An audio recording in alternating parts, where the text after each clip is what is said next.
Magandang gabi. At ngayon nga po ay kauwi ko lang galing sa work at ngayon po ay magluluto nga ako ng uulamin namin ngayong hapunan.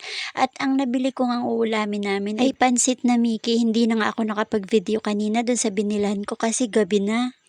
Medyo isasangkutsa ko lang nga muna yung karne na yan at para medyo crunchy rin siya. Pagkatapos nga ng pork ay ito namang atay ng manok kasi gusto ko ring lahukan ng atay kasi parang masarap. Inihiwalay ko nga muna yung karne ng baboy kasi nagtutubig yung atay at so ayan naluto na rin at medyo naglangis-langis na rin siya. Yung ganiring ang pagkakaluto ng atay ay tamang-tama lang para panglahok sa pansit para hindi siya madurog. At pagkaluto nga ng karne at atay ay ginisa ko na rin aring sibuyas.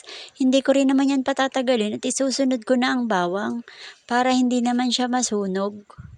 Nang medyo naluto na nga ang sibuyas at bawang ay nilagyan ko na ng oyster sauce. 2 sachet nga pala ang nilagay ko diyan para masarap naman ang lasa. Pagkalagay nga ng oyster sauce ay minekos-mekos ko na yan para magpantay ang kanyang timpla. Ang oyster sauce nga niya ang hindi ko kinakalimutan sa pansit kasi yan yung magpapasarap. At nang matapos ng mamekos-mekos ang oyster sauce dun sa mga karne ay isinunod ko na rin aring mga gulay.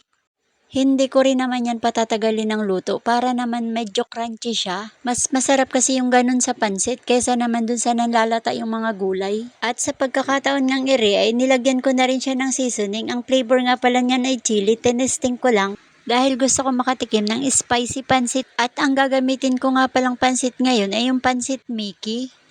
Hindi ko na nga masyadong dinamihan ng tubig dahil hindi naman yan sumisip-sip ng tubig, hindi katulad ng mga pansit bihon at saka yung dry na pansit canton. Sa pagkakataon ng iri ay umaabong na talaga yung pansit. Napakabango nga niya at mukhang napakasarap. Ginamitan ko na lang siya ulit nung aking pangmalakasang mekos-mekos at para magpantay ang kanyang lasa habang niluluto ko siya sa mahinang apoy.